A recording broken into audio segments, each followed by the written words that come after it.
2018 대한민국 부동산 트렌드쇼 세미나에 참석해 주신 여러분들을 진심으로 환영합니다. 지금부터 부동산 완전 정복 재개발 재건축으로 보는 서울 아파트의 미래를 주제로 세미나를 시작하도록 하겠습니다. 부동산의 재개발 투자 스터디 저자, 현 부동산의 부동산 스터디 대표를 맡고 계신 강영훈 대표님을 큰 박수로 환영해 주시기 바랍니다.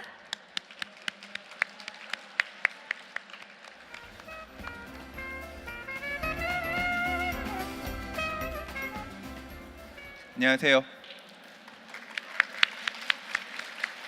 정말 많은 분들이 오셔서 이렇게 막 앉아 계시고 그래서 놀랐습니다. 좋아요와 구독하기는 사랑입니다. 안녕하세요.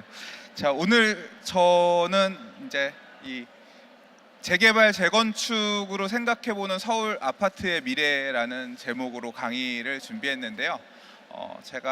저는 한 15년 전부터 부동산 시장을 관심 있게 밀도 있게 공부하기 시작했어요. 지금 올해 44살인데요. 그러니까 20대 후반부터 보기 시작했죠.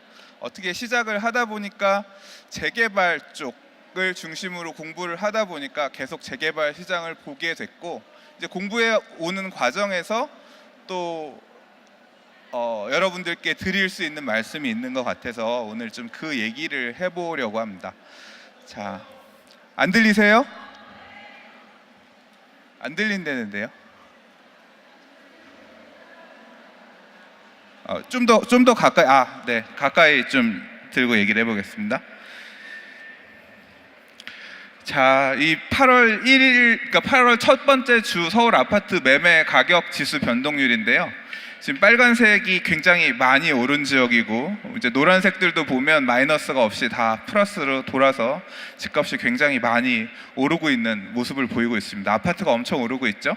제가 지난달에 조선일보 인터뷰를 할 때 강남의 34평 아파트가 30억 넘는 날이 오지 않겠어요? 다만 그 시점이 언제일진 모르겠다. 근데 저는 올라가긴 갈 거라고 본다. 이런 말씀을 기자분한테 드렸는데, 그 얘기를 하고 한 달이나 이제 지났을까 말까 하는데, 실제 이제 20평형대 아파트 같은 경우 평당 1억을 찍고 30평형대 아파트 같은 경우도 30억을 상징적으로 찍는 이런 순간이 오는 걸 보면서 저도 굉장히 무섭습니다. 사실 좀 이렇게 급등하는 모습이 너무 무서운데요. 자, 근데 아파트만 이렇게 지금 뜨거운 상황이 아니죠. 실제로 보시면 이제 아파트를 보시는 분들은 아파트만 보이겠지만 아파트 시장만 이렇게 움직이고 있는 게 아니라요. 지난 5월 달에 언론에 이런 기사가 하나 올라왔습니다. 뭐라고 나왔냐면 지금 부동산 가격이 이제 올라가니까 재개발 구역의 매물들이 씨가 마르고 있다. 그래서 용산의 한남 뉴타운 같은 경우는 3.3제곱미터 평당 1억 3천만 원에도 매물이 호가하고 있고, 그 다음 흑성 뉴타운은 평당 9천만 원, 노량진 뉴타운은 평당 7천만 원 이렇게 물건이 나오고, 재개발의 지분 가격이 대부분 이전 고점을 뛰어넘어서 엄청나게 오르고 있다라고 해요.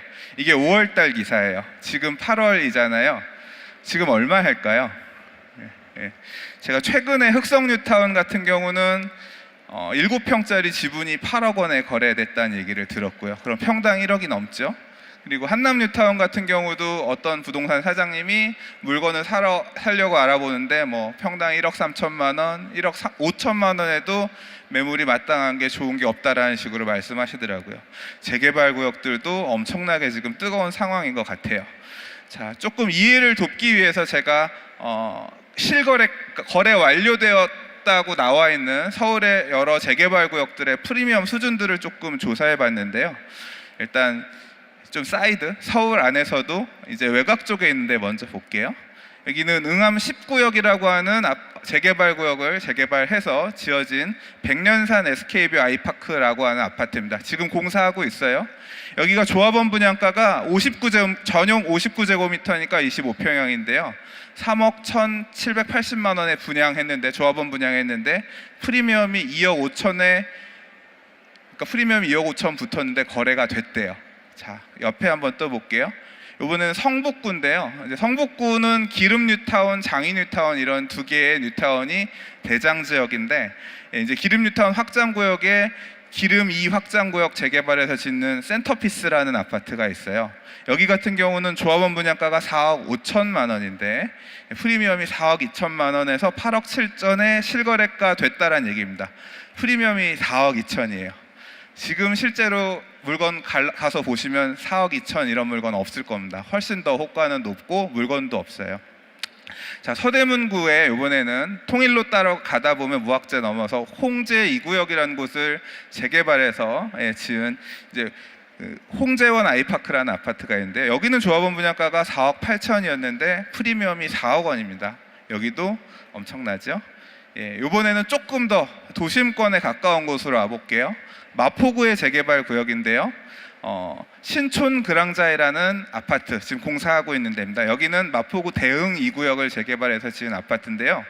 자, 조합원 분양가가 34평형이 5억 8천이었는데 지금 프리미엄이 6억 2천만 원에 거래됐대요. 그래서 합쳐서 11억 8천만 원이에요.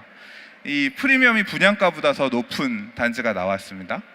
근데 이게 왜 이렇게 프리미엄이 올라가느냐?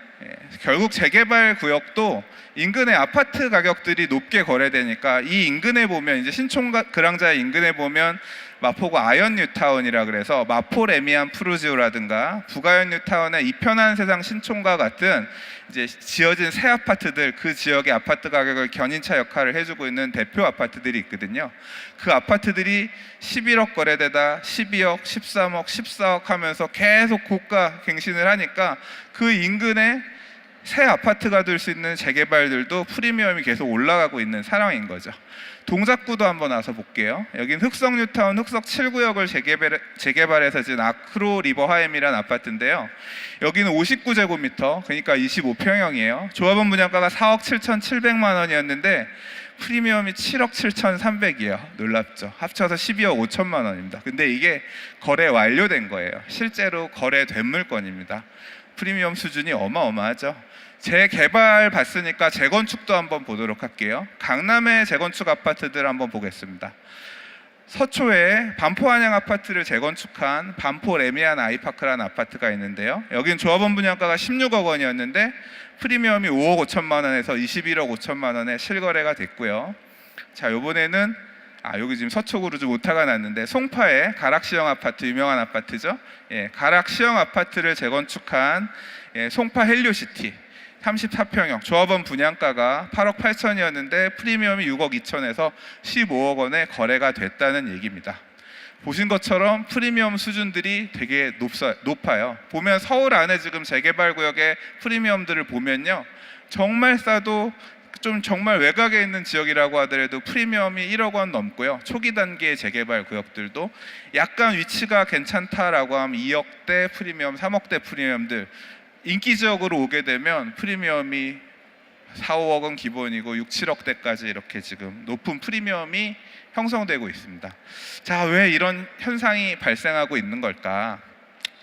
결국은 지금 집을 사시려고 하는 분들이 다주택자들이 뭔가 조금 더 사야겠다라고 생각하고 움직이시는 분들도 계시지만요, 제가 보면 아직 지금 주택을 사시지 않았던 분들 중에서 기왕이면 이제까지 힘들게 기다려서 이제 뭔가 사야겠다라고 마음을 먹었는데 사고 싶은 집들이 너무 비싼 거예요. 아까 보셨던 그런 새 아파트들, 인기 아파트들이 너무 비싸니까 조금 대체할 수 있을 만한, 새 아파트가 될 수 있을 만한 그런 집들이 뭐가 없을까 보면서 재개발까지 오는 거죠. 근데 그런 수요는 여전히 있는데 한편으로는 이렇게 서울 시내 안에 새 아파트가 될 수 있는 것, 또는 새 아파트 자체가 생각보다 그렇게 막상 보려고 하니까 아파트는 있는데 내가 살 수 있는 매물은 그렇게 생각보다 많지 않은 상황인 거죠. 결국 사고 싶은 집이라고 하는 거는 좋은 입지에 있는 새 아파트인데, 자, 그러면 2018년 현재를 기준으로 해서 자, 우리가 새 아파트가 될 수 있는 게 어떤 게 있을지, 남들보다 조금 먼저 일찍 가서 선점해 놓으면 조금 더 저렴하게 새 아파트를 받을 수도 있을 거 아니에요. 그걸 한번 좀 생각해 보도록 할게요. 자, 서울시 안에서 새 아파트를 소유할 수 있는 방법, 새 아파트가 될 수 있는 방법은 제일 먼저 우리가 생각해 볼 수 있는 건 뭐가 있을까요? 아파트 분양하면 분양받는 게 있겠죠. 다 분양받고 싶잖아요. 저도 되게 분양받고 싶어요. 그리고 말씀하신 것처럼 재개발 구역에 투자해서 재개발 조합원이 돼서 조합원에게 주어지는 조합원 분양을 받아 새 아파트를 받을 수도 있고요. 한편으로는 재건축이 될 만한 지역에 집을 사놓거나 아파트를 사서 받을 수도 있을 겁니다.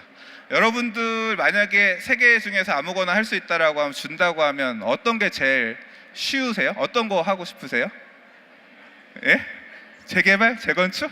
예, 저는 무조건 분양권. 아파트 분양 받게 해주면 분양 받을 거예요. 왜? 분양이 제일 쉽죠. 왜 쉬워요? 예. 돈을 조금 천천히 내잖아요. 계약금 내고 중도금 나눠서 내고 입주할 때 나머지 내면 입주할 때 살고 있던 집 전세 빼가지고 잔금 내고 하면 되니까 자금도 납부하기 너무 쉽고 그 다음 또 뭐가 있어요? 새 아파트니까 무조건 좋잖아요. 예. 그러니까 분양받는 게 제일 좋아요. 재개발, 재건축은 사실 받으려면 좀 어렵죠. 왜냐하면 내가 이 재개발 구역 안에 이 집을 갖고 있으면 아파트를 주는 건지 어떤 걸 주더라도 몇 평을 주는 건지 뭐 잘못하면 또 분양 자격이 안 생기는 건지 등등 언제 주는 건지 이런 부분도 불확실하고 그래서 대부분의 사람들은 아파트 분양받는 걸 가장 쉽게 생각합니다. 청약 당첨되는 거를 제일 쉽게 해요. 근데 잘 아시겠지만 아파트 지금 분양 받으려고 하더라도 받기 쉽나요? 예.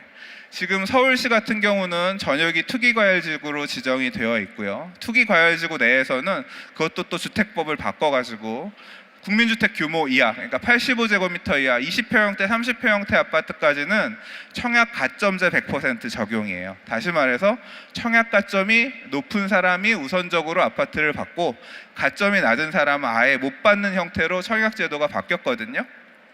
청약 제도 가점이 높지 않은 사람은 아예 청약으로 당첨될 가능성 자체가 희박하죠. 물론 85제곱미터를 초과하는 중대형 평형 같은 경우는 추첨제 물량도 일부 있긴 있는데요.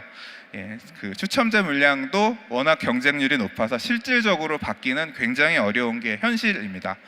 자, 여기 보시면 지난달에 분양했었던 부가현 뉴타운 1-1 구역을 재개발한 힐스테이트 신촌이라는 아파트로 이제 청약 결과인데요.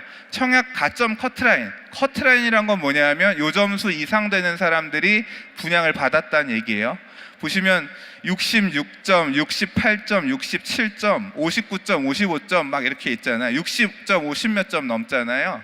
이 얘기는 뭐냐면 아까 보셨던 무주택 기간이 굉장히 길고 청약 통장에 오래 가입했고 부양가족 수가 많아서 청약 가점이 5, 60점대 나온 사람들이 받았다는 얘기인 건데요.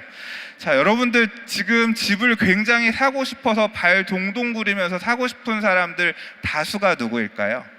주로 30대 분들이에요. 30대 분들 지금 아무리 일찍 결혼해서 자녀 낳고 살았다고 하더라도 가점 몇 점 나오는지 아세요? 보통 30점대 나와요. 40점 못 넘거든요. 그러니까 이분들은 청약 제도에서 거의 배제됐어요. 그러니까 청약을 통해서 받기가 쉽지 않고 지금 서울 안에서 분양하는 아파트들 대부분 40대 이상 오랫동안 무주택 유지해 오셨던 분들한테 제한적으로 주어지는 주택인 거죠. 그러니까 사실 그 30대 분들이 되게 지금 청약하다가 계속 실패하면서 어떻게 보면 상실감을 굉장히 많이 느끼고 계신 세대인 것 같아요. 자, 분양을 받을 수 없으면 그 다음에 생각해 볼 수 있는 게 뭐예요?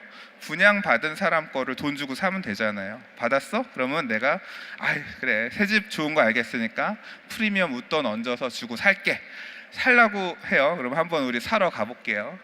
자, 네이버 부동산 가서 아파트 이름을 한번 검색해 봤어요. 그랬더니 아파트 동별로 물건이 나오는데 보니까 물건이 몇 개 안 나오네요. 2건 이렇게 나오는데 밑에 보니까 뭔가 알 수 없는 말이 써졌어요. 뭐라고 써졌어요? 본 단지는 일부 면적 전매 제한 단지로 분양권 전매 제한 종료 이후 가능합니다. 뭐라고 써졌죠? 분양권을 살려고 봤더니 전매가 제한이 되어 있대요. 뭐냐면 분양받은 사람 걸 살려고 하더라도 살 수 없다는 얘기예요. 자, 이게 우리나라 부동산 시장은 이제 사이클이 보통 주로 있는 것 같아요. 특히 서울 부동산 시장 같은 경우는 상승장이 시작돼서 과열이 되기 시작하면 제일 먼저 잠그기 시작하는 게 분양권이에요. 반대로 부동산 시장이 하락해서 막 죽으려고 그러잖아요. 그럼 제일 먼저 푸는 게 분양권 전매부터 풀어요. 그리고 뭔가 다른 규제를 완화하면서 시장에 불을 떼려고 하거든요. 자, 이번 상승장에서도 그랬어요. 제일 먼저 생긴 규제는 뭐냐면 2016년 11월 3일에 박근혜 대통령 시절이죠. 그때 청약 조정 대상 지역을 정하면서 1년 6개월 동안 전매를 막는 형태로 당첨되시더라도 바로는 못 파시고요. 1년 6개월 뒤에 파세요. 이렇게 느슨하게 규제를 했고요. 그 다음에 갑자기 급등하고 나니까 2017년에 투기과열지구를 지정했죠. 투기과열지구 지정한 원래 목표가 뭐냐면 이거 자체가 분양권 전매를 아예 금지하게끔 하는 효과를 내는 규제가 원래 투기과열지구 지정입니다. 그래서 지금 2017년 8월 3일 이후에 분양한 아파트들은 살려고 하더라도 살 수 없고요. 앞으로 분양 나오는 아파트들도 투기과열지구가 지정된 상태에서는 분양권 상태에서는 살 수가 없습니다. 자, 새 아파트가 될 수 있는 거 청약해서 당첨되기도 어렵고요. 그 다음 분양권 살려고 해도 못 삽니다. 이게 현실이에요. 자, 이제 재개발하고 재건축 남았는데요. 재개발, 재건축 우리 어떤 거 투자할까요? 만약에 둘 다 투자할 수 있다고 하면 여러분들 어떤 게 낫겠어요? 재건축이 낫겠어요? 예, 보통 사람들이 재건축을 재개발보다는 쉽게 생각합니다. 왜 쉽게 생각하냐면 그냥 아파트 단지 안에 여기 11평, 13평, 15평 아파트가 있는데 11평은 20평대 받을 수 있고요. 재건축하면 13평은 재건축하면 30평대 가고요. 뭐 15평은 재건축하면 40평대 갑니다. 이런 식으로 배정도 상대적으로 쉽고요.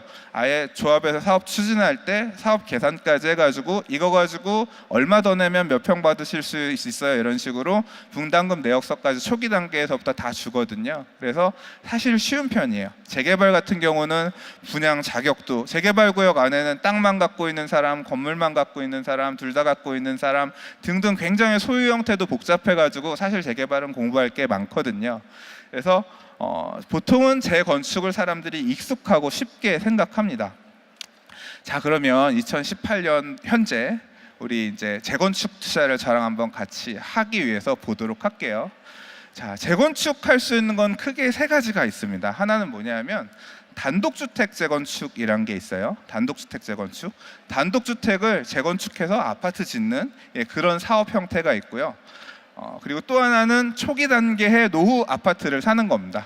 그러니까 여기는 아파트가 낡아서 지금은 안 해도 분명히 재건축할 거야 라고 생각하는 걸 남들보다 좀 먼저 가서 사는 거 생각해 볼 수 있겠죠.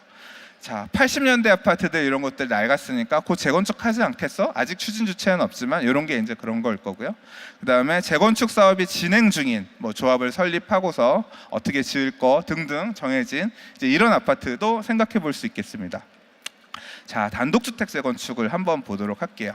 이 내용을 설명하기 위해서는 재개발하고 재건축의 차이에 대해서 조금 먼저 설명을 드려야 되는데요.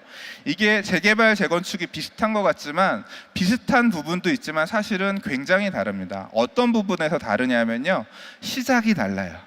어떻게 시작이 다르냐? 재개발은 원래 우리나라가 지금은 강남에도 사람이 많이 살지만 옛날에는 강남에 사람이 얼마 안 살았을 거 아니에요. 왜? 다 논밭이었으니까. 그럼 사람들은 강북에 주로 살았었죠. 일제시대도 있었을 거고 그 이전에 조선시대도 있었을 거잖아요.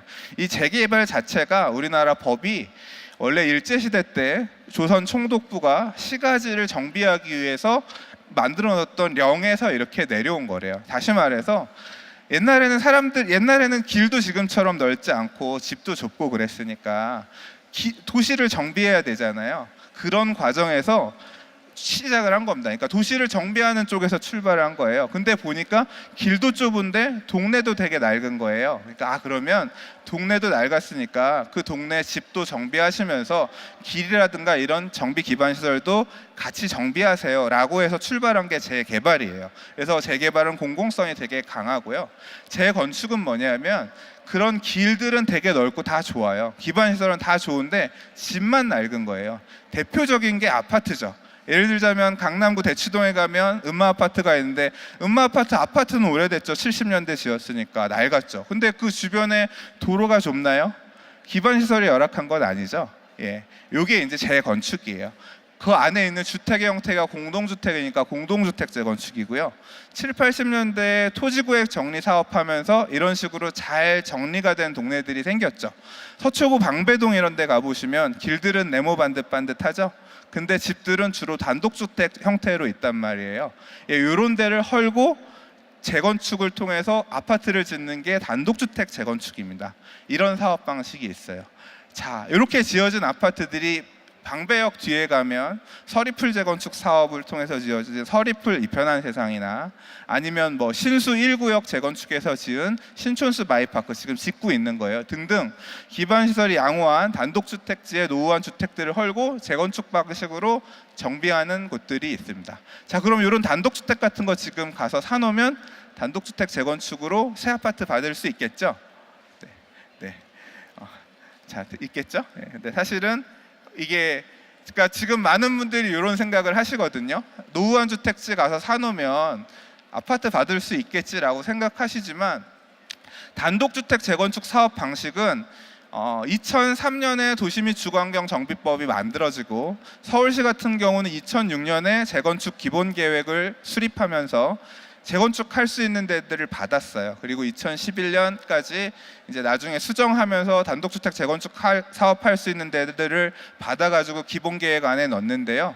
상당수가 해제됐고요.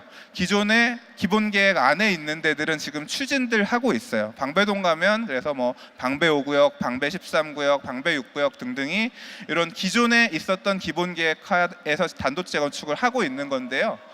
서울시가 이제 2010년 넘어오면서 보니까 무슨 생각이 들었냐 하면 다 단독주택지들이 이렇게 아파트로만 바뀌면 우리나라는 아파트밖에 안 남는 거예요. 그래서 2012년에 도시정비법에서 단독주택 재건축 방식의 사업을 삭제해 버렸어요. 그래서 앞으로는 이 방식대로 재건축 사업을 할 수가 없어요. 그러면 단독주택지들은 어떻게 정비하냐? 집 낡으면 그냥 헐고 빌라 새로 지으셔도 되는데 만약에 같이 하고 싶으시면 단독주택 재건축처럼 몇천 세대 이렇게 하지 마시고요. 소규모로 가로 단위로만 지으세요라고 해서 가로주택 정비 사업이라고 하는 새로운 방식을 넣습니다. 이건 이따가 다시 설명해 드릴 거예요. 다시 정리하자면 단독주택 재건축 사업은 가고 있는 데들은 갈 거예요. 근데 새로 추진하는 거는 법에서 없기 때문에 못해요. 사도 할 수가 없는 게 현실입니다. 자, 두 번째는 초기 단계에 노후 아파트를 사놓는 거예요. 예를 들자면 우리 지금 목동 얘기들 많이 나오잖아요. 목동에 가서 재건축 투자할 수 있겠죠. 또는 80년대에 지어진 노후한 아파트들 녹물 나오고 하니까 언젠간 재건축 되겠지 하고 살 수 있는데 올 상반기에 가장 큰 이슈 중에 하나가 이거였습니다. 재건축의 안전진단 기준을 강화한다는 얘기였어요. 이게 무슨 소리냐면 재건축 아파트는 안전진단을 통과해야 재건축을 할 수가 있어요. 할 수가 있는데 보면 안전진단을 하는 기준 자체, 안전진단이 말이 안전이 안 좋아 보이니까 재건축을 해야 된다라고 어떤 명분을 세워주는 그런 느낌이잖아요. 근데 이 안전 보는 기준이 여러 가지가 있는데 예를 들자면 이런 거예요. 우리 아파트는 주차가 너무 부족해요. 이게 안전하고 상관이 있어요? 상관이 있다면 있을 수도 있지만 이게 이제 주거 환경인 거예요, 일종의. 그래서 환경이 안 좋은 것도 이런 부분을 배점을 많이 줘서 안전을 잡으면 될 수 있는 거죠. 과거에는 그래서 또는 이런 것도 있죠. 뭐 배관이 낡았는데 이 배관을 수리하는 것보다 아예 그냥 재건축하는 게 훨씬 더 경제적이다. 이제 이런 부분을 고려해서도 안전을 볼 수가 있었는데 과거에는 이런 식으로 그런 부분에 대한 기준을 높게 해서 재건축 안전진단을 넘겼다면 올 상반기에 바뀐 내용은 뭐냐면 건물이 무너지는 것을 앞으로는 중점적으로 보겠습니다라고 해서 구조 안전성을 굉장히 높게 보겠다 그랬어요. 이 얘기는 뭐냐면 무너지지 않을 것 같으면 조금 불편하시더라도 안전진단 안 넘겨드리겠습니다. 이런 의지가 담겨 있는 거죠. 그래서 이게 실제로 어떻게 적용이 될까 궁금했는데 여의도의 광장아파트라는 곳에서 이제 바뀐 안전진단 기준이 적용되는 시점에 안전진단을 넣었는데요. 이 아파트가 1987년에 지어진 아파트예요. 41년이 된 아파트인데 안전진단을 했는데 문제가 없습니다. 여기는 그냥 사셔야 돼요 라고 이렇게 나오면서 충격을 받았어요. 왜? 78년도에 지은 아파트도 안전진단이 문제가 없다니 80년대에 지은 아파트들은 어떻겠어요? 재건축이 그만큼 늦어질 거 아니에요. 근데 최근에 부동산 가격이 더 막 올라가고 이제 안전진단 이런 내용 때문에 약간 주춤한 것 같았던 목동도 아까 지도 보셨으면 아시겠지만 양천구 빨간불 막 들어오고 있잖아요. 집값이 상관없이 그래도 산다 막 이런 식으로 사람들이 움직이니까 정부에서 지금 최근에 얘기 나오고 있는 거 아직 확정된 건 아니지만 재건축 연한을 30년에서 40년으로 늘리겠다 이런 얘기가 나왔어요. 이게 재건축 연한이라고 하는 게 원래 노무현 대통령 시절에 재건축을 규제하기 위해서 도입된 거예요. 그러니까 지은 지 얼마 이상, 80년대에 저층으로 지은 집 같은 경우는 20몇 년 이런 식으로 해서 연도별로 재건축할 수 있는 연한을 둔 건데요. 이게 40년이었는데 최장 40년이었죠. 근데 이게 2014년 9월 달에 최경환 경제부총리 시절에 완화한 거예요. 40년에서 30년으로 완화하는 부동산 대책을 낸 거예요. 그때 경기가 되게 안 좋았잖아요. 부동산 경기가. 그래서 부동산 경기를 부양하겠다라는 목적으로 앞으로 신도시 같은 택지 공급 많이 안 하고 도심지 내에 이런 재건축을 완화해서 재건축 등으로 주택 공급을 하겠습니다. 라고 해서 제도를 바꿨는데 이제 4년 만에 다시 원상복귀하는 그런 상황이 될지도 모르겠어요. 자, 이거 40년으로 늘렸는데 부동산 가격 안 잡히면 50년으로 또 재건축 연한 늘릴 수 있을까요? 이거 40년은 왜 40년이에요? 근데 사실 저는 이 40이라는 숫자, 30이라는 숫자도 왜 그런지 논리적으로 설명이 안 돼요. 만약에 정부가 재건축에 불을 죽이겠다라고 생각하면 40년을 45년으로 또 나중에 늘릴 수도 있는 거고 그건 알 수 없어요. 근데 아무튼 결국 뭐냐면 초기 단계 재건축 아파트들을 빨리 추진 못하게 하겠다라고 하는 의지가 정책의 의지가 자꾸 드러나고 있는 거고요. 그 얘기는 뭐냐면 쉽게 재건축을 시작하지 못하면 재건축이 늦게 시작하니까 새 아파트가 완공되는 시점도 늦겠죠. 그러면 새 아파트가 되는 시점도 늦어지는 거예요. 결국 하고자 하는 얘기는 뭐냐면 새 아파트 받고 싶어서 재건축 사는 사람들 오래 기다릴 생각하고 사라는 시그널을 정부는 자꾸 주고 싶은 거죠. 자, 이게 이제 초기 단계 아파트 재건축 투자를 할 때 고민해야 될 부분입니다. 자, 다음은 재건축 사업이 진행 중인 아파트를 한번 투자해 볼게요. 이미 조합 설립 인가를 받아서 사업이 가고 있는 데들, 그러니까 사업이 추진되지 못할 리스크는 어느 정도 해소된 데에 어떤 물건을 살 수 있을지 한번 볼게요. 근데 보니까 작년에 2017년 8월 3일 날 투기과열지구라는 게 지정이 됐어요. 이 투기과열지구가 뭐냐면 아까 분양권 전매 제한을 하기 위해서 분양권 규제하는데 투기과열지구가 작동을 하면서 분양권을 사고팔고 못하게 하는 걸로 도입됐다 그랬잖아요. 자, 분양권을 살라고 갔더니 못 산대요. 그러면 여러분은 이 동네에 새 아파트 될 거 사고 싶은데 딴 거 살 거 없나 볼 거예요, 안 볼 거예요? 보지요. 예, 그러면 분양권은 못 사면 뭘 볼 수 있어요? 여기 도곡 렉슬 아파트 분양권은 지금 못 사시는데요. 요 한 블럭 옆에 개포동도 다 재건축할 거거든요. 요 재건축 사놓으시면 새 아파트 될 거예요. 라고 하면 어떻게 해요? 이게 싸네 하고서 요 재건축 가서 사겠죠. 예, 그때 다 그렇게 가서 샀어요. 그러니까 이게 투기 과열지구라고 지정된 데에서 분양권을 막으니까 분양권만 거래를 안 하는 게 아니라 옆으로 옮겨 붙어서 재건축도 사고 팔고 하더구나 라고 하니까 정부가 어떤 식으로 규제를 했냐면 까짓거 사고 팔고 하든 모르겠는데 산 사람은 조합원이 못 되게끔 막아버리지 하고서 법을 바꿔버렸어요. 그러니까 투기 과열지구가 지정된 데에다가 재건축이 규제되게끔 효과를 넣은 거죠. 자, 2017년 8월 3일 날 투기과열지구가 다시 지정되니까 규제 세트가 다시 돌아왔어요. 어떻게? 재건축 조합원 지위 변경 금지 규정이 생겼습니다. 그러니까 재건축을 사더라도 조합원이 안 되게끔 바뀌었어요. 이게 이제 도시정비법 39조에 나와 있는 말인데요. 이거 안 찍으셔도 돼요. 다음 보여드릴게요. 내용은 뭐냐면 이 얘기입니다. 재건축 사업은 도시 및 주거환경 정비법에서 정하는 이런 정비 사업은 이런 스케줄대로 사업이 진행되는데요. 조합 설립을 한 시점부터 투기과열지구 안에서는 그냥 조합이 해산될 때까지, 사업이 끝날 때까지 거래를 할 수 없다. 그러니까 거래를 할 수는 있는데 양수한 사람은 조합원이 될 수 없고요. 조합원이 될 수 없으면 뭐라고 됐냐면 조합원의 자격을 취득할 수 없는 경우는 청산해야 된다라고 하고 있어요. 무슨 얘기냐면 이 투기가열지구 안에서 재건축 조합원 물건을 샀다가 또는 증여받았다가 등등의 소유자가 됐는데 투기가열지구는 조합원이 못 되니까 현금 청산되게 되는 거예요. 자, 살 수 있겠어요, 없겠어요? 겁나서 못 사죠. 예. 투기가열지구가 풀리면 되는데 안 풀리면 망하는 거예요. 자, 근데 좀 그럼 무조건 못 사는 건 아니고요. 사실은 살 수 있는 가능성들이 있습니다. 예외 규정을 뒀어요. 어떤 예외 규정이 있냐면 이런 경우에는 지금도 서울시 안에 재건축 물건들 여러분 사실 수 있습니다. 자, 예외 규정이 뭐냐면 조합 설립 인가를 받았는데 사업 시행 인가를 받았는데 공사 착공을 했는데 3년이 지났는데도 다음 단계로 사업이 잘 진행이 안 되는 거예요. 그런 재건축 단지에서는 그 구역 안에 3년 이상 보유하고 있었던 사람의 물건은 예외적으로 사고 팔 수 있도록 줬어요. 이거 뭐냐면 사업 늦어져서 머리 아픈데 갖고 있는 사람들 빠져나갈 구멍은 좀 만들어줘야 되는 거 아니냐. 그래서 그 내용을 법에 추가해 준 거예요. 자, 요 내용입니다. 조합 설립 인가를 받았는데 3년 이상 사업 시행 인가 신청을 못했다.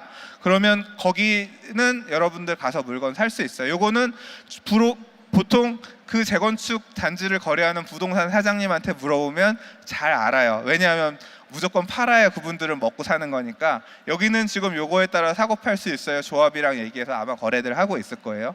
그리고 그 다음 뭐냐면 사업 시행 인가를 받았는데, 사업 시행 인가라는 건 뭐냐면 재건축을 통해서 아파트를 어떻게 지을지에 대한 디테일한 모양들이 다 나온 거예요. 소위 말하는 우리 건축심의 받는다고 하죠. 그래서 아파트 어떻게 지을지, 안에 뭐 교회가 있었는데 교회는 내보낼지 등등 이런 부분들이 얼추 정해지고 나서 그 다음에 이제 사업시행 인가를 받게 되는데, 사업시행 인가 받고 나서 3년 이내에 착공을 못한 경우, 착공이라고 하는 거는 공사를 시작한 거잖아요. 근데 실제로 요 단계에서 살 수 있는 물건들이 많아요. 그러니까 사업시행 인가는 받았는데 중간에 사업시행 변경을 한다거나 하면서 살 수 있는 사례들이 있거든요. 이런 단지들 같은 경우는 거래가 가능합니다.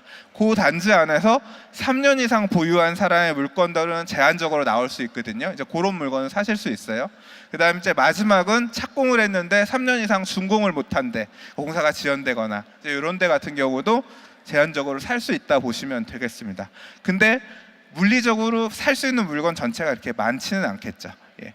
하나 또 예외 규정이 있습니다. 이게 뭐냐면 올해 이제 도입된 건데 2018년 1월 25일 이후부터 가능해진 거예요. 뭐냐면 내가 반포의 재건축 아파트에 40년 입주해서 살았는데 이 집 하나 갖고 있는데 내 나이가 지금 70인데 지금 또 이거 묶어버리면 나는 이거 뭐 여기서 죽으라고, 나도 팔고 좀 가고 싶다, 왜 갑자기 지정하냐, 이런 불만이 생길 수 있잖아요. 그래서 그러면 집을 10년 이상 보유하셨고 그 집에 5년 이상 거주하셨고 세대 전체 가지고 있는 집이 이 집 하나밖에 없으면 예외적으로 팔 수 있도록, 그러니까 조합원지 변경할 수 있도록 규정을 줄게요 라고 하는 내용이 올해 1월 25일부터 시행이 됐어요. 근데 이 내용에 따라서, 그래서 아까 이 내용에 따라서 이제 재건축 물건들이 나왔다라고 여러분들이 이제 사실 수 있는 물건들이 있거든요. 근데 이게 굉장히 조심하셔야 돼요. 왜 조심하셔야 되냐면 1세대 1주택의 개념 자체가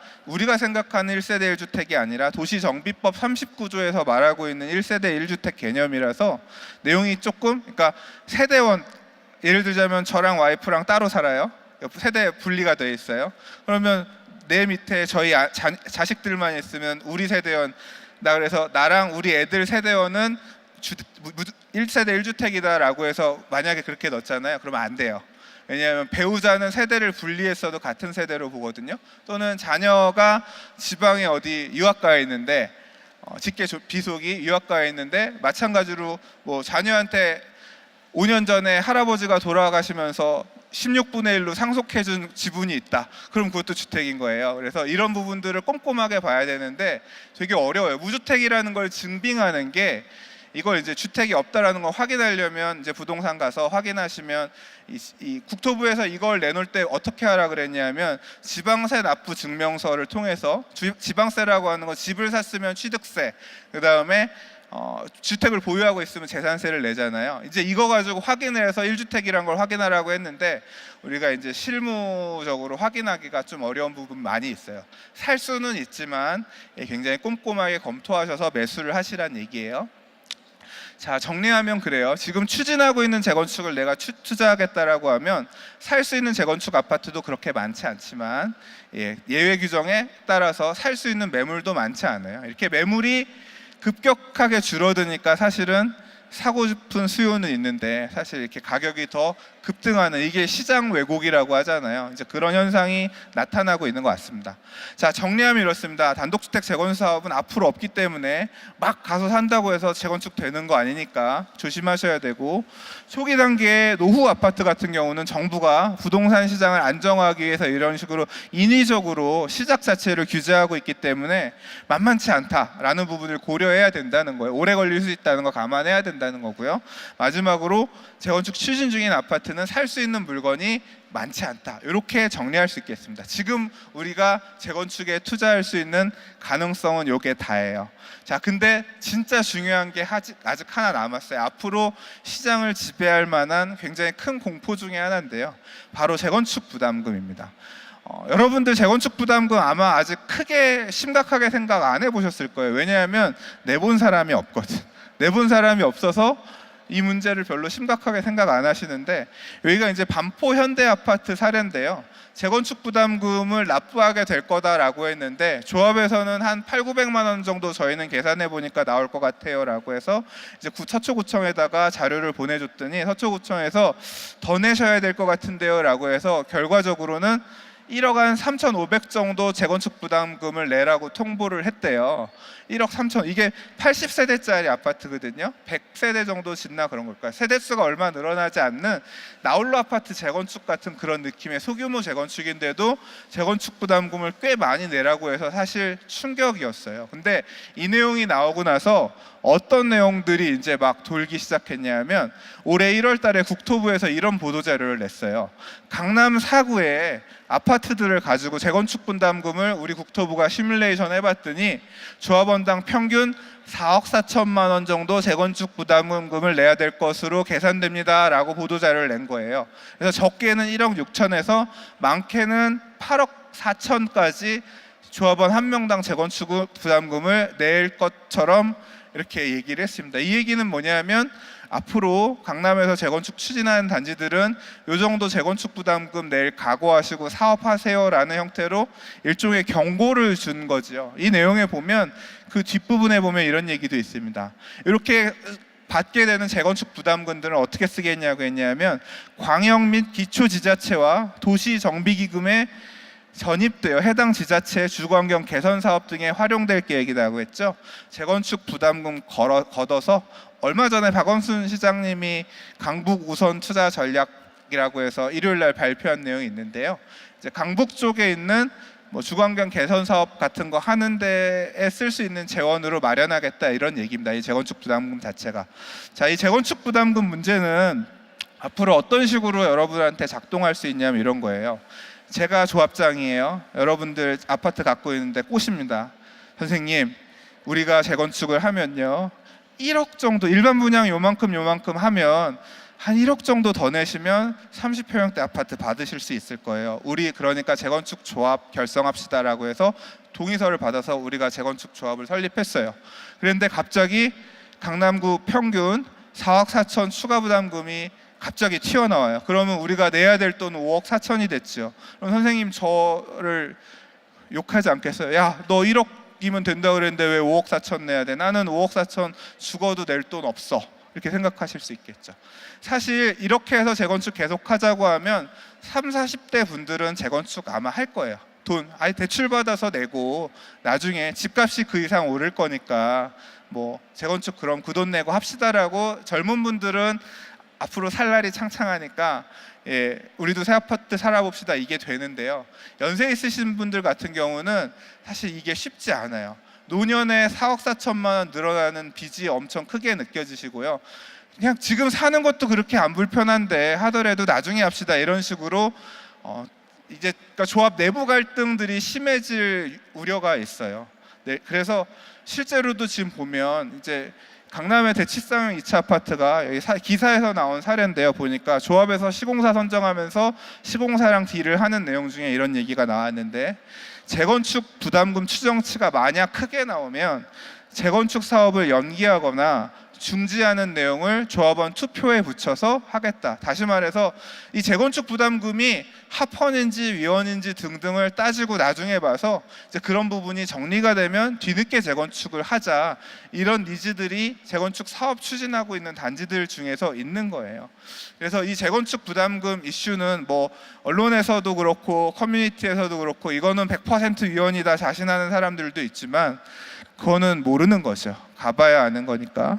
그래서 이 재건축 부담금 이슈가 당장 이제 이번 달 말에 문정 136 단독주택 재건축 사업지라든가 재건축 부담금들이 1억 몇천 수준이 아니라 더 튀어나오는 단지들이 나올 수도 있거든요. 이제 그런 사례들이 앞으로 재건축 투자에서 수요 심리를 잡는 데 굉장히 발목으로 작용할 것 같아요. 그래서 이런 부분들도 좀 앞으로는 지켜보셔야 될 것 같습니다. 자, 근데 제가 이제까지 얘기한 내용들은 대부분 1980년대 산 아파트에 대한 얘기였어요.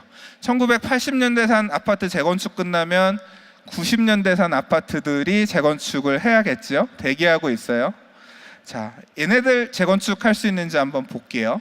이제 이 내용을 설명하기 위해서 먼저 여러분들께서 아셔야 되는 게 용적률 이런 거 아셔야 돼요. 용적률 뭔지 아시죠? 예. 내 땅이 100평인데 건물을 100평 지을 수 있으면 용적률이 100%인 거예요.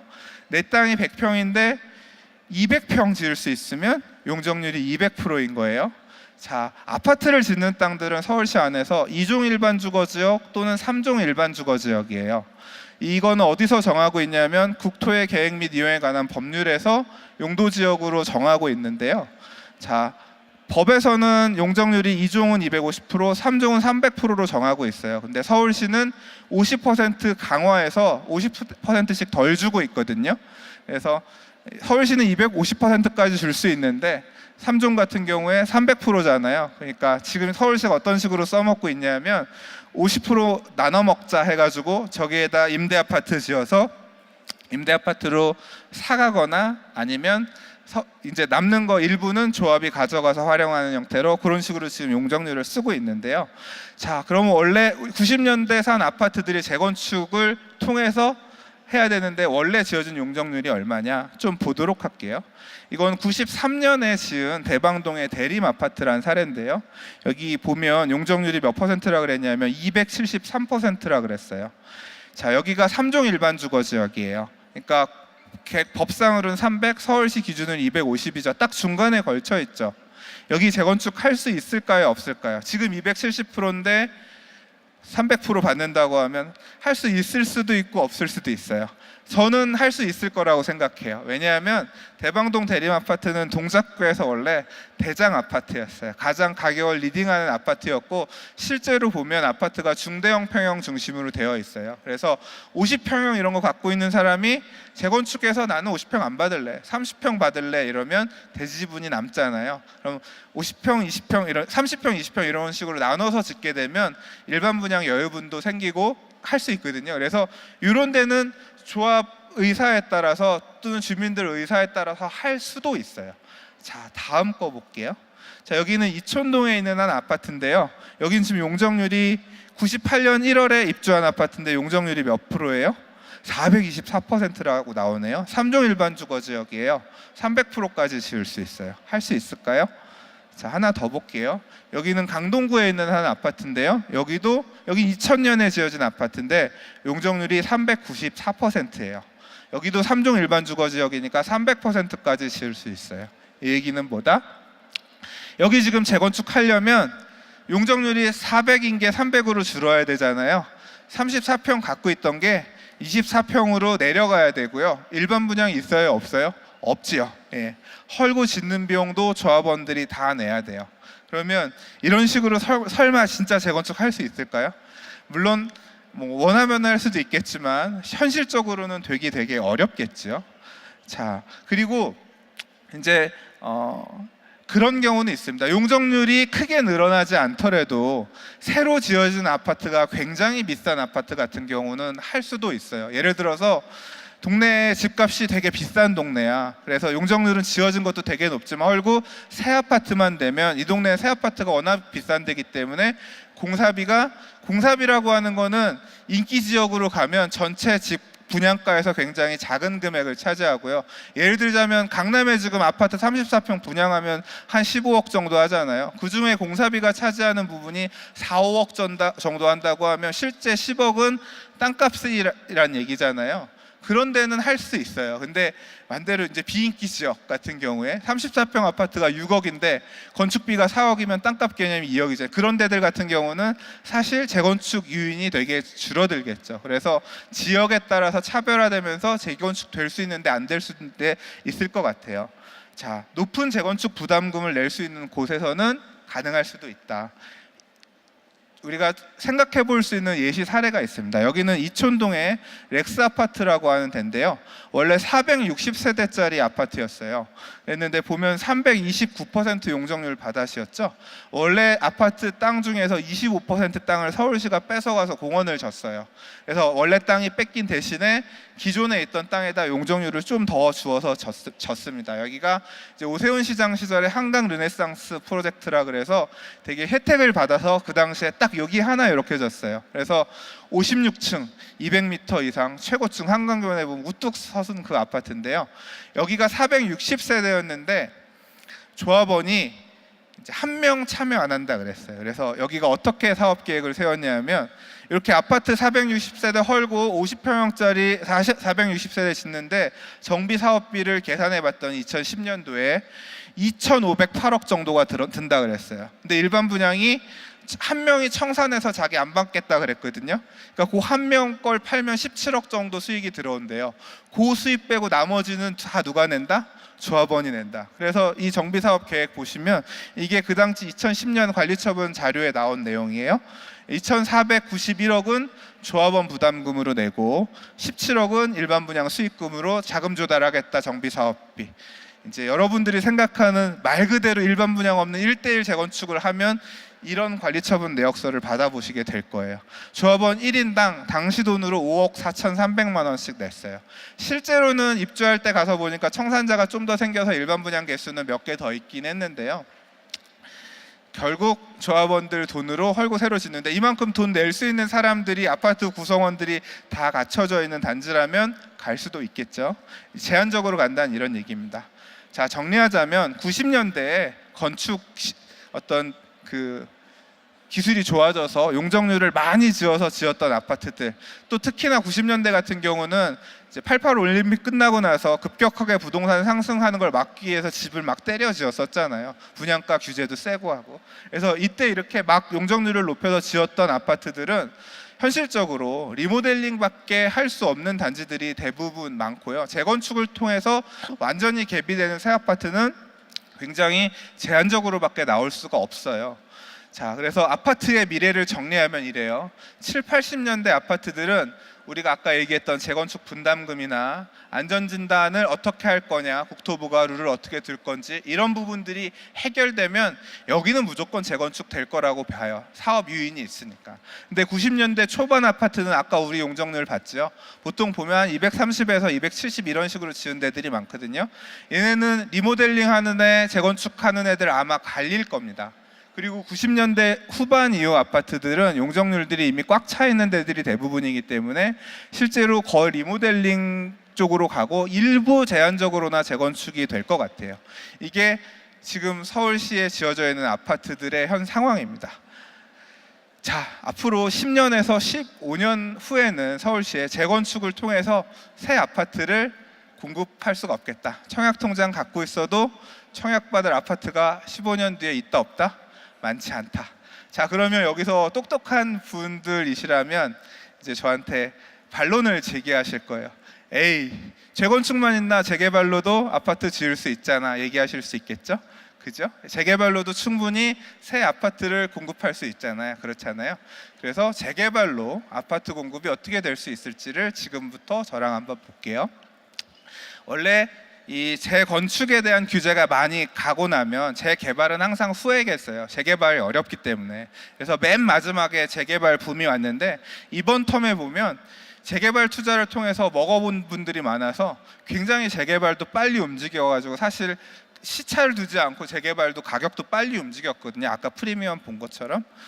재개발 같은 경우는 사실 재건축 초과이익 환수제 적용도 안 되고요. 그 다음에 아까 조합원지 변경 금지 규정도 굉장히 제한적으로만 적용이 돼서 실제로 지금 현재 이 조합원지 변경 금지 규정이 적용되는 재개발 구역은 현재는 없는데, 자, 그래서 이렇게 재개발이 비싼 상황인 건데, 자, 2018년에 되돌아보는 재개발, 12년 전에처럼 재개발이 활성화될 수 있을까, 재개발 시대가 열릴 수 있을까를 한번 생각해 볼게요. 자, 얼마 전에 박원순 시장님이 강북 우선 투자 전략을 발표하실 때에도 강남북 균형 발전을 하겠다 이런 얘기를 하셨거든요. 근데 이 얘기는 사실 2023년에도 있던 얘기예요. 당시에 이명박 시장 시절에 강남북 균형 발전을 하겠다라고 해서 두 가지를 들고 나왔는데요. 하나가 균형 발전 촉진지구고 하나가 뉴타운입니다. 균형 발전 촉진지구가 뭐냐면 강남역 같은 지역이 그 지역의 중심지가 되어서 지역을 먹고 살게끔 해준다라고 해서 이런 강남역 같은 곳을 강북에도 만들겠다라고 해서 균형발전 촉진지구를 당시에 몇 개 지정했고요. 그 다음에 그 주변에 사람들이 살기 좋은 아파트들을 싹 정비해가지고 대단지 아파트로 바꿔줘야겠다라고 해서 지정한 게 2002년부터 지정한 게 뉴타운입니다. 그래서 1차, 2차, 3차 뉴타운에서 3번 지정을 했는데요. 이 균형발전 촉진 사업으로 만들어진 데가 예를 들자면 요새 여러분 합정역 가보신 적 있으세요? 2000년대 초중반에는 합정역이 지금처럼 번화하지 않았어요. 합정 균형발전 촉진지구가 이걸로 만들어진 거고요. 요새 굉장히 핫한 지역 있죠. 청량리. 청량리도 균형발전 촉진지구입니다. 그리고 이제 앞으로 하려고 하는 데 중에 구의자양 균형발전 촉진지구도 있고요. 이런 지역 중심지를 만들려고 계획해놨던 데들이 있어요. 그리고 이제 그 배후에 보면 이게 당시에 설정할 때도 보면 동대문 청량리 균형발전 촉진지구 지정하고 그 밑에 전농답심 뉴타운을 배후 주거지로 붙이는 등 나름 세심하게 도시계획을 그 당시에 했다는 걸 알 수 있거든요. 자, 그래서 2005년도까지 1차, 2차, 3차 뉴타운이 지정되고요. 2005년 이제 그 오세훈 시장이 새 시장이 됐거든요. 오세훈 시장 공약이 뭐였냐면 보시면 2006년 당시에 서울시의 25개 뉴타운을 50개까지 늘리겠다가 당시 시장의 공약이었어요. 그래서 뉴타운 공급을 많이 해서 새 아파트들을 많이 공급해서 강북을 바꾸겠다라는 게 그 당시에는 시장의 어떤 시정 방향이었어요. 그래서 당시에 균형발전 본부라고 그 부서도 있고 굉장히 열심히 일을 했었습니다. 근데 지금 2018년의 분위기는 어때요? 자, 집권해제로 사라진 재건축 재개발 구역이 5년간 몇 개고 서울시 뉴타운 출구 전략으로 뭐 53%가 해제됐고 이런 얘기가 나오죠. 2012년에 박원순 시장이 뉴타운 재개발 출구 전략이라 그래서 주민들의 의견을 물어가지고 50% 이상 동의가 나오지 않는 곳들 같은 경우는 구역들을 막 해제하기 시작했습니다. 그리고 재개발 구역을 신규로 더 지정해주지 않기 시작했어요. 하던 데들도 빼고 있고요. 그래서 뭐냐면 지금은 재개발 사업 추진을 하고 싶어도 실제로 지금 하기가 만만치 않은 상황입니다. 자, 근데 여러분들 좀 이해가 안 가시는 게 재개발하면 좋지 않나요? 근데 재개발을 반대하는 사람이 있대요. 왜 반대할까요? 재개발 구역에서 구역 해제해달라고 요청하는 사람들이 있어요. 이 사람들은 왜 해제해달라고 할까요? 해제하는 게 더 이득이 될 수 있기 때문에 해제해달라는 거예요. 이런 거예요. 자, 이게 뭐예요? 빌라 짓고 있죠. 구역이 해제된 곳에다가 빌라 지어서 올리는 거예요. 그러니까 재개발 사업을 통해서는 아파트를 내가 땅을 100평 갖고 있어도 아파트 한 채, 요새는 이제 법이 바뀌어서 플러스 원이라 그래서 59제곱미터 이하의 소형주택 하나 정도 더 받을 수 있도록 바뀌긴 했지만 실제로 큰 집 재개발 구역 안에 큰 땅이나 큰 집을 갖고 있는 사람들은 그냥 내가 내 땅에다 빌라 짓는 것보다 이득이 안 난다라고 판단하는 분들이 많이 계세요. 그리고 재개발 사업은 주로 이 강북 쪽에, 그러니까 집값이 비싸지 않은 동네에 하잖아요. 그 아파트 두 채 받아봐야 얼마 안 되는 곳이 많았고요. 그리고 지난 2010년 이후부터 매매가가 멈춰서니까 임대 가격들이 막 올라가기 시작했거든요. 그래서 이런 빌라들의 전세 가격들도 막 급격하게 오르기 시작했어요. 그래서 이런 집 갖고 있는 사람들이 계산해 볼 때 아파트 두 채 1+1 받는 것보다 빌라 지어가지고 전세만 받아도 오히려 더 이득이 되는 이런 사례들도 나오기 시작한 거예요. 그러니까 이런 사람들이 야, 재개발 되지도 않는 거 빨리 해제해줘 요청들을 했겠죠. 그러면 해제되고 나서 뭐 해요? 빌라 새로 짓잖아요. 그러면 어떤 형태가 되느냐? 자, 빌라를 새로 지으면 노후주택이 줄어들죠. 예. 그러니까 옛날 집이 줄어들게 되는 거예요. 그러면 이렇게 줄어든 지역에 추후에 재개발이 가능할까요? 재개발 그냥 주민들이 해주세요 하면 서울시장이 무조건 해줘야 된다고 생각하세요? 다 법과 원칙에 따라서 될 수 있는데 될 수 없는 데가 정해지거든요. 가장 중요한 게 뭐냐면 노후주택 비율입니다. 서울시 이게 법에서 정하고 있는 내용인데요. 노후주택이 재개발 구역 안에 3분의 2 이상이어야 돼요. 그리고 밑에 보면 접도율, 호수밀도, 과소필지 그래가지고 이런 물리적인 요건이 충족될 때 정비구역 지정을 할 수가 있어요. 근데 이 노후도를 맞추는 게 되게 어려워요. 어떤 때? 새로 지어진 집이 많으면. 여러분들이 생각하시는 것보다 노후주택 비율 맞추는 게 생각보다 훨씬 어렵습니다. 실제로 보면. 자, 여기는 2008년에 재정비 촉진 계획을 수립한 흑성 뉴타운의 재정비 촉진 계획 내용 중에서 제가 하나를 발췌해 본 건데요. 여기는 2005년에 뉴타운으로 지정이 됐어요.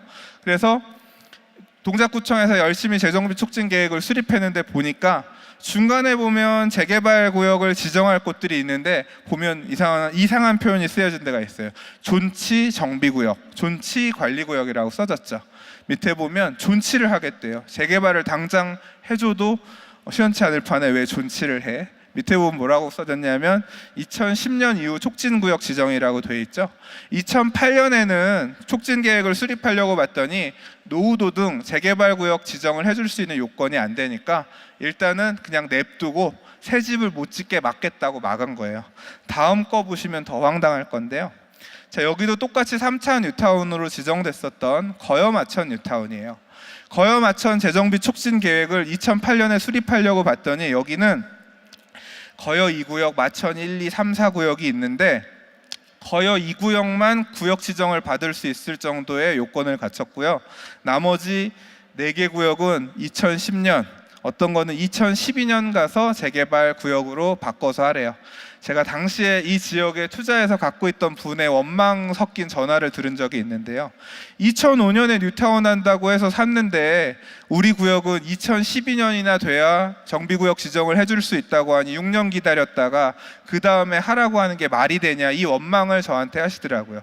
근데 이런 물리적인 요건 자체가 되게 만만치 않아요. 그러니까 여러분들이 지금 재개발 투자를 하신다고 하더라도 막상 이런 노후도가 발목을 잡아서 구역 지정까지는 굉장히 시간이 걸릴 수가 있어요. 결국 서울시가 해줄 수 있는 것도 이런 거거든요. 정비구역 지정 요건을 갖추지 못하고 있기 때문에 구역 지정을 할 수 있을 때까지 결국 묶어놓고 새 집 못 짓게 하면서 기다리는 수밖에 없거든요. 근데 사실 이런 정비 사업은 부동산 이 경기가 되게 중요해서 만약에 5년 묶어놨는데 5년 뒤에 하락장이 와서 집값들 막 떨어지기 시작하면 재개발 하겠어요? 또 안 하는 거예요. 사실 지난 시즌에 해제된 재개발 구역들이 대부분 그런 거예요.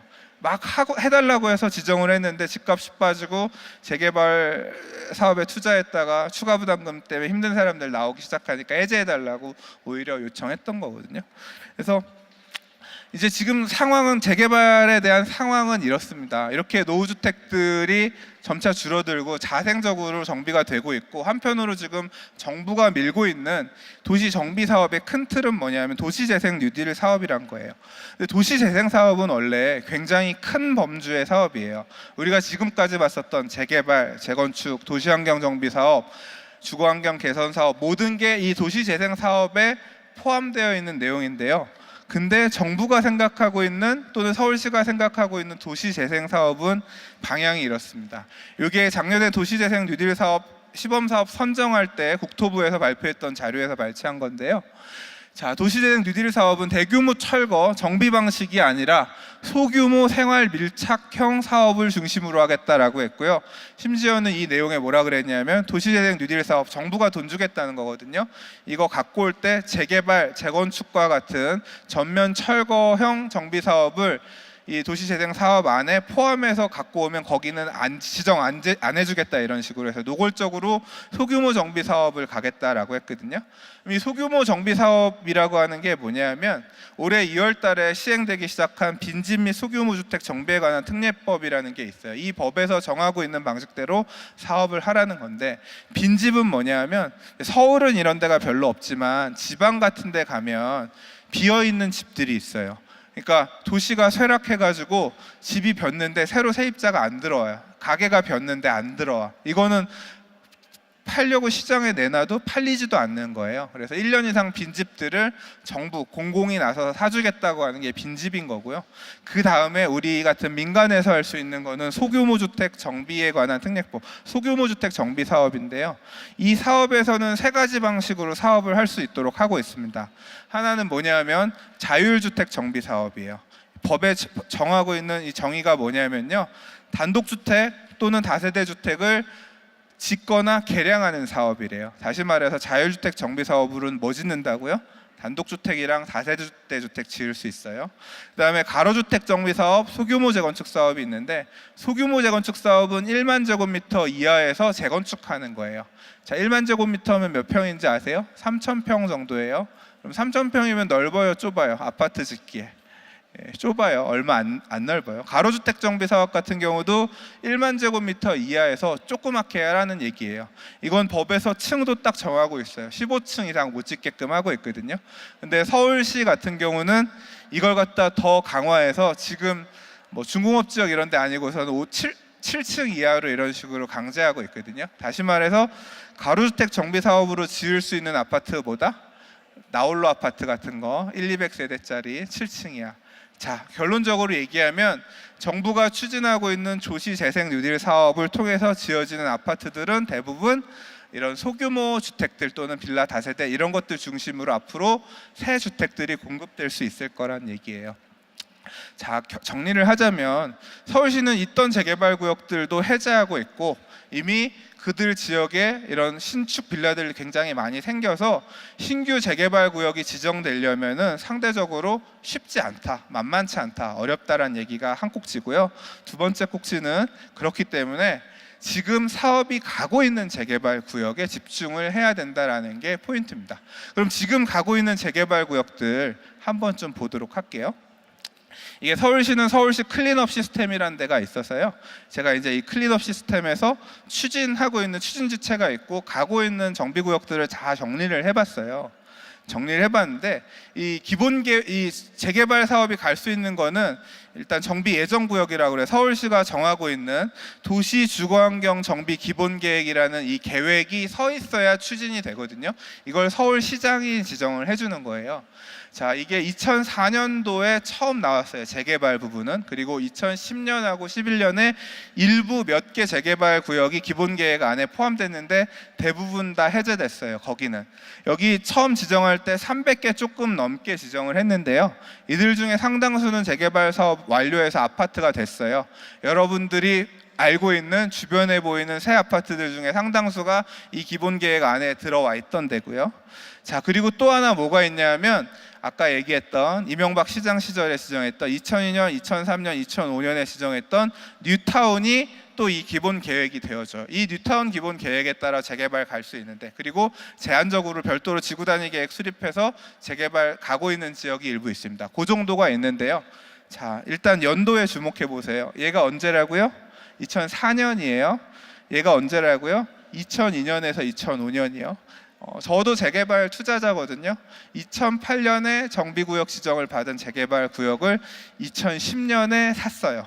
2010년에 살 때는 무슨 꿈을 안고 샀겠어요? 막 조합 설립 인가가 앞둔 상태에서 샀거든요. 그래서 금방 나는 한 5년 뒤에 입주할 줄 알았죠. 지금 2018년이죠. 예, 요번에 시공사 선정했어요. 그리고 진짜 잘 가면 2020년 정도에 분양을 할 수 있을까 없을까 모르겠어요. 몇 년 걸렸어요? 거기가 뉴타운 지정은 2005년에 됐어요. 자, 3차 뉴타운이니까 지금 13년 걸렸는데 아직 분양이 뭐야? 조합원 분양 신청도 아직 안 했어요. 예, 이렇게 오래 걸렸거든요. 이게 언제라고요? 지금 앞으로 보여드릴 재개발 구역들이 다 14년 전에 계획을 세웠던 게 지금 요만큼 온 거예요. 지금 재개발 계획 수립하면 언제 공급이 될까요? 잘 모르겠어요. 자, 그래서 제가 이거는 그냥 빨리 넘어갈게요. 제가 구별로, 이거는 제가 블로그나 이런 데 정리해서 올려놓은 내용이 있는데요. 이거 나중에 그림 하나만 보시면 돼요. 구별로 추진하고 있는 재개발 구역들을 다 정리를 해봤는데 뒤에 보면 없음 이런 것들 막 나오죠. 자, 요 그림 하나로 정리가 됩니다. 자, X표 쳐져 있는데 뭘까요? 재개발 구역 남은 곳이 없다는 얘기입니다. 예. 계획이 서 있는 재개발 구역이 없거나 또는 분양이 끝나서 이제 공사하고 있는 단지란 얘기예요. 숫자 써졌죠. 은평구 10일 써졌죠. 아직 분양 안 한 초기 사업이 진행되고 있는 재개발 구역 11개란 겁니다. 송파구 4개 있죠. 여기는 거여마천 뉴타운에 추진하고 있는 구역 때문에 넣은 거고요.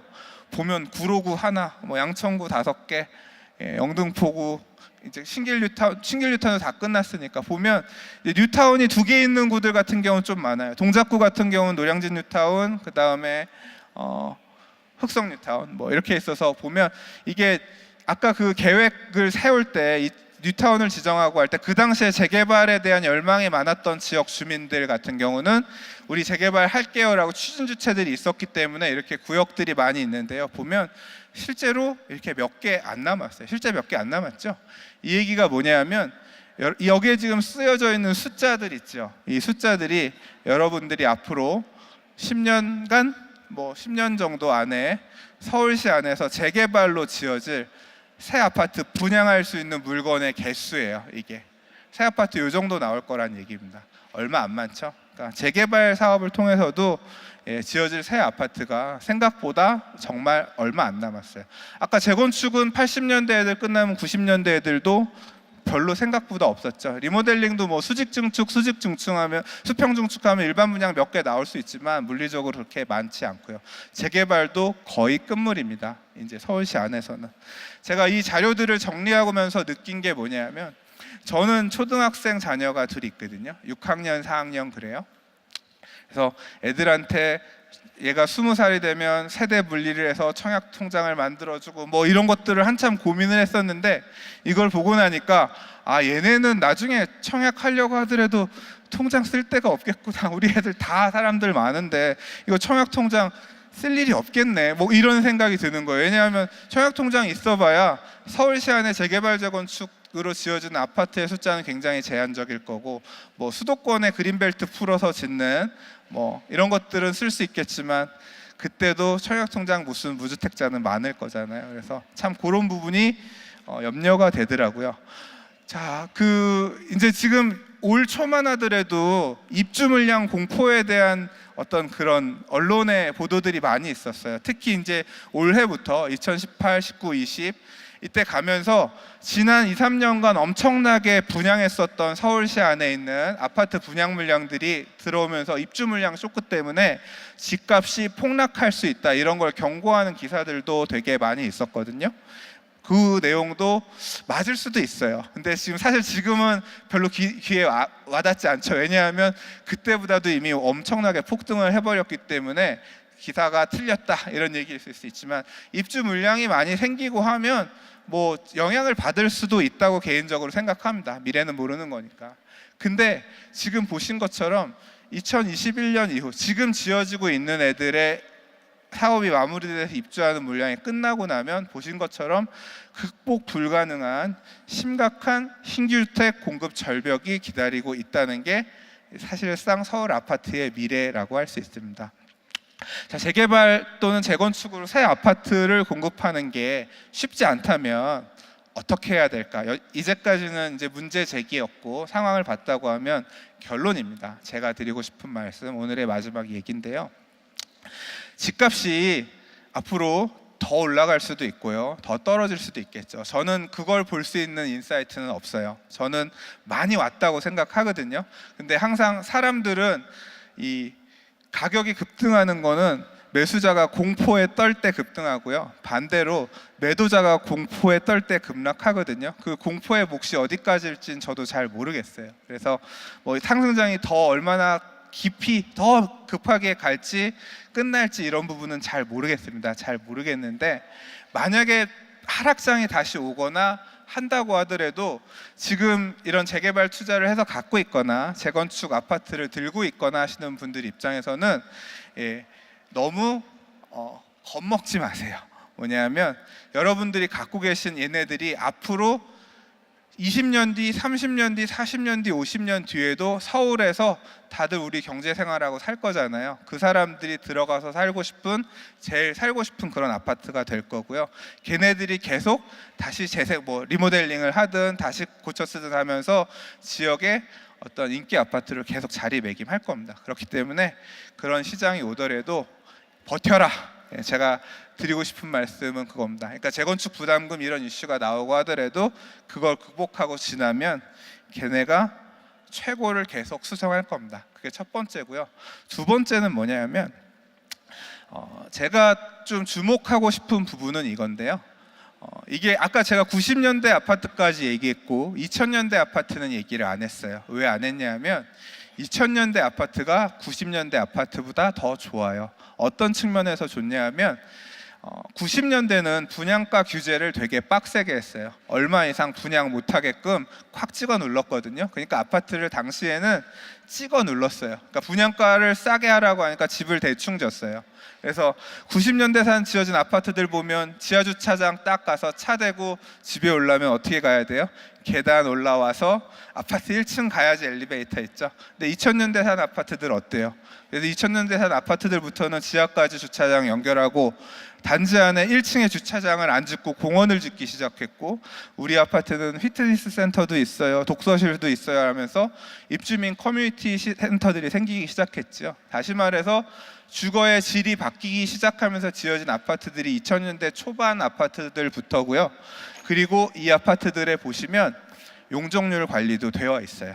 아까 90년대 아파트들의 용적률이 되게 높았죠. 2000년대 산 아파트들 보면 2종 일반 주거 지역 같은 경우 보통 한 230% 내외, 3종 일반 지역 같은 경우 250, 60%이 정도 내에 용적률 관리가 돼 있거든요. 관리도 돼 있으면서 입주민 커뮤니티 센터나 주차장이나 이런 부분들도 적당히 괜찮은 거예요. 그래서 이런 애들이 입지도 괜찮다라고 하면 추후에 리모델링을 하던 재건축을 하던 할 수 있는 유인이 남아 있는 애들이거든요. 이런 애들을 지금 가서 사시라 이런 얘기는 아니고요. 사실 저는 부동산 주기론을 되게 믿는 편이거든요. 이게 그러니까 상승 사이클, 하락 사이클 이게 결국 사람들의 심리가 반영이 돼서 그런 사이클로 만들어진다고 믿는 사람이에요. 그래서 이번 상승장도 어느 시점 이후에 변곡점이 오면 몇 년의 시간을 거쳐서 하락하는 시점이 올 거고요.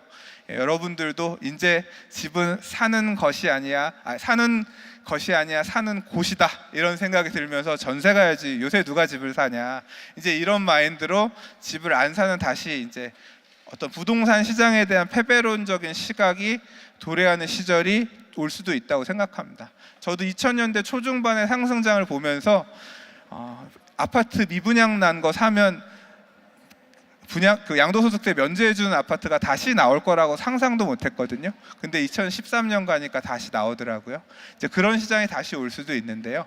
만약에 그런 때 여러분들께서 역발상 투자를 하실 수 있다고 생각하면 정비 사업의 흐름은 되게 오래 걸리잖아요. 근데 만약에 본다고 하면 좀 전에 얘기하셨던 것처럼 매매가는 정체되어 있는데 전세가들이 쭉 치고 올라가면서 갭이 줄어들기 시작한다고 하면 2000년대 초중반에 용적률 관리되어 있고 입지가 좋은 이런 지역에 있는 아파트들을 좀 주목하셔서 그때 잘 매입을 해놓으시면 다음 시즌에는 굉장히 해피하지 않을까 개인적으로는 그렇게 생각을 합니다.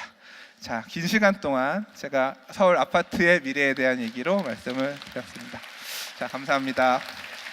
네, 다시 한번 강영훈 대표님께 큰 박수 부탁드립니다. 네, 수고하셨습니다.